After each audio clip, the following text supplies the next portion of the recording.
তুমি কি আর কিছু রান্না করোনি? শুধু কাঁচা মরিচ, পেঁয়াজ আর এই শুধু ভাত আমি কি করে খাবো বলো? এগুলো আমার খেতে একদমই ভালো লাগে না। তুমি কোনো তরকারি রান্না করোনি, এগুলো কি খাওয়া যায় বলো? মিনা, আমি তো জানি রে মা তোর এগুলো খেতে কষ্ট হবে, তবু একটু কষ্ট করে খেয়ে নে।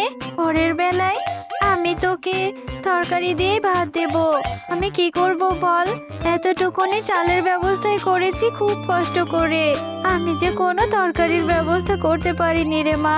মা, তুমি সব সময় বলো তরকারি দিয়ে ভাত দেবে, সব সময় আমাকে কাঁচা লঙ্কা পেঁয়াজ দিয়ে ভাত খেতে দাও। আমি এগুলো খাবো না, তুমি খাও এগুলো।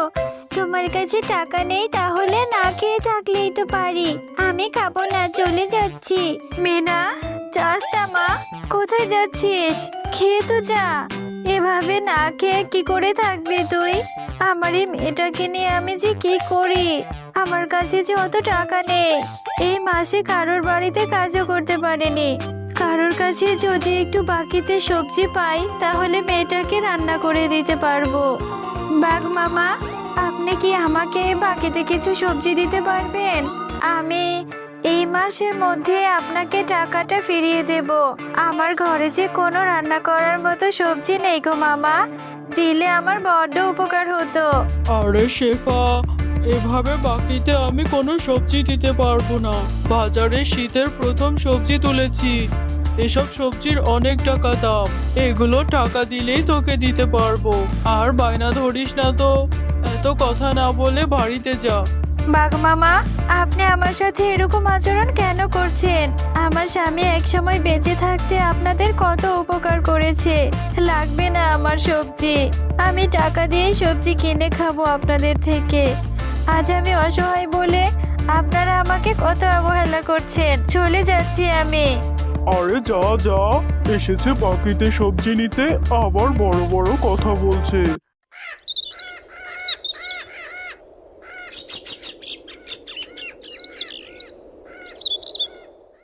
মিনা, তোকে কতক্ষণ ধরে খুঁজছি, তুই এখানে বসে আছিস কেন? কি হয়েছে আমাকে বল। বান্টি, জানিস আমার মনটা ভীষণ খারাপ। মানা আমাকে রোজ রোজ কাঁচা লঙ্কা আর পেঁয়াজ দিয়ে ভাত খেতে দেয়। তুই বল, আমার যে প্রতিদিন কাঁচা লঙ্কা পেঁয়াজ দিয়ে ভাত খেতে ভালো লাগে না রে, তাই আমার মনটা ভীষণ খারাপ। ও এই ব্যাপার, আমার সাথে চল, আমরা দুইজন মাঠে যেয়ে খেলা করব। নতুন ফুটবল কিনেছি, খেললে দেখবে তোর মনটা ভালো হয়ে যাবে। এরপর মিনা বান্টির কথা মতো খেলার জন্য বান্টির সাথে তাদের বাড়ির সামনে মাঠে যায়। আর সেখানে গিয়ে তারা দুজন অনেক আনন্দ করতে থাকে। তারা দুজন নতুন বলটি দিয়ে অনেক খেলতে থাকে। বান্টি, বান্টি, আমি আর খেলতে পারছি না রে, আমার শরীরটা যে ভীষণ খারাপ করছে। আমি তো সকালে না খেয়ে বাড়ি থেকে চলে এসেছি। আমার না অনেক খিদে পেয়েছে রে। তোর অনেক খিদে পেয়েছে? তুই একটু দাঁড়া, ঈদ থেকে তোর জন্য খাবার নিয়ে আসছি। কিছু খেলে দেখবি তোর আর খিদে লাগবে না। আমি যাব আর আসবো, তুই কিন্তু আবার চলে যাস না। কিছুক্ষণ পর বান্টি তাদের বাড়ি থেকে মিনার জন্য বড় এক টুকরো কেক নিয়ে আসে। এই নে মিনা, এই কেকটুকু পেয়েছি, এটা খেয়ে নে, দেখবি অনেক ভালো লাগবে। এই কেকটা খেতে না খুব মজা। এরপর মিনা বান্টির থেকে কেকটি নিয়ে খেতে থাকে। আর এমন সময় বান্টির মা বাঘিনী সেখানে চলে আসে। আরে বান্টি, তুই এই মেয়েটাকে এত দামি কেকটা খেতে দিলি? আমার কাছে শুনেছিস একবারও? এই মিনা, তোর তো সাহস কম না? আমার ছেলেকে ভুলিয়ে ভালিয়ে আমার ছেলের খাবারগুলো খাচ্ছিস। কাকিমা, আমি তো বান্টির কাছে খেতে চাইনি, আমার যে খুবই খিদে পেয়েছিল। আমি সেই সকাল থেকে কিছু খাইনি, তাই বান্টি আমাকে ঘর থেকে ওর কিছু কেক খেতে দেয়। হ্যাঁ হ্যাঁ, বুঝেছি বুঝেছি। আর আমাকে মিথ্যে কথা বলে বোঝাতে হবে না। চল বান্টি, আমাদের জমিতে অনেক ফুলকপি হয়েছে, ফুলকপিগুলো তুলতে হবে। মিনা, তুইও আমার সাথে যেতে পারিস। আমার সাথে একটু কাজ করে দিবি চল। ও কাকিমা, তোমাদের জমিতে ফুলকপি হয়েছে, আমি তোমাকে সাহায্য করব।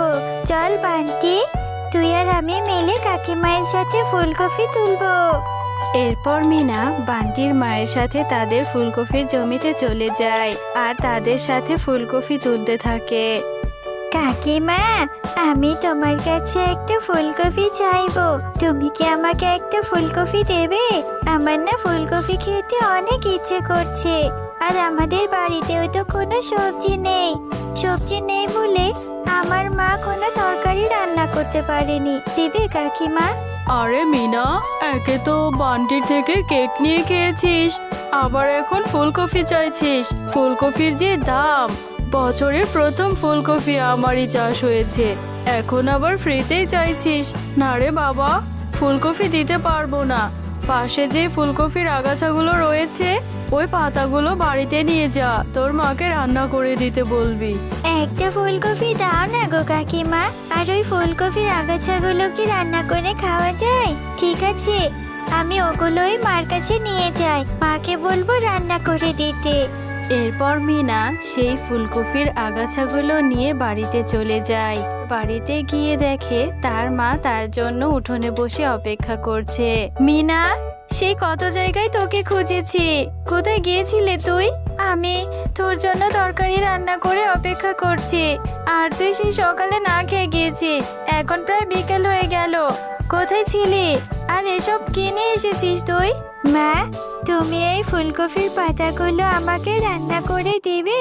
আমি না বাঘিনী কাকিমার সাথে ওদের ফুলকপি তুলে দিয়েছি, ওদেরকে কাজ করে দিয়েছি। আমি একটা ফুলকপি চেয়েছিলাম, কিন্তু ওরা দেয়নি, বলল এই ফুলকপির আগাছাগুলো নিয়ে মাকে দিতে, তারপর তুমি আমাকে রান্না করে দিবে। মিনা, তোর যা খুশি তুই তাই কর। তুই কেন গিয়েছিলি? তুই বাঘিনী ভাবির সাথে কেন গিয়ে কাজ করেছিস বল? তোকে এই ফুলকপির আগাছাগুলো ধরিয়ে দিল আর তুই নিয়ে চলে আসলি? এমন দিনও আমাকে দেখতে হলো। তুই এক্ষুনি এই ফুলকপির আগাছাগুলো ফেলে দে, ঘরে রান্না করে রেখেছি, যা গিয়ে খেয়ে নে। এই কথা বলে মিনার মা মনটা খারাপ করে সেখান থেকে চলে যায়।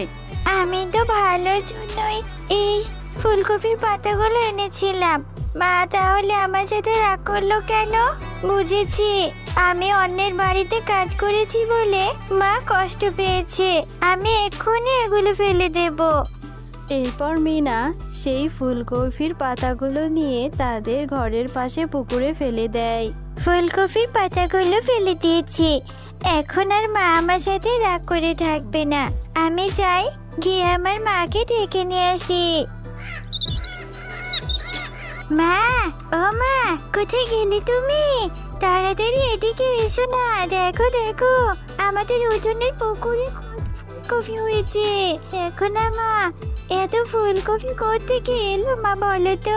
আরে মিনা, হ্যাঁ তাই তো দেখছি, এত ফুলকপি আমাদের পুকুরে কি করে এলো রে? এখানে তো কালকেও কোনো ফুলকপি ছিল না, এটা কি করে হলো? আমি তো কিছু বুঝতেই পারছি না রে। এখন আর আমাদের কোনো অভাব থাকবে না, আল্লাহ আমাদের উপর দয়া করেছে। হ্যাঁ মা, এখন থেকে আমরা এই ফুলকপিগুলো বাজারে বিক্রি করব, আর প্রতিদিন অনেক ফুলকপি খেতে পারবো। আমাদের কোনো সবজির অভাব হবে না, আমাদের অনেক টাকা হবে মা, বলো? এরপর মিনা এবং তার মা মিলে তাদের পুকুর থেকে কিছু ফুলকপি নিয়ে বাজারে বিক্রি করতে চলে যায়, আর এভাবে ফুলকপি বিক্রি করে তারা অনেক টাকা রোজগার করতে থাকে। মিনা এবং মিনার মা তারা অনেক ভালো ভালো খাবারও খেতে পারে। তাদের দুজনের দিন অনেক ভালোভাবে কাটতে থাকে, তাদের আর কোনো অভাব থাকে না।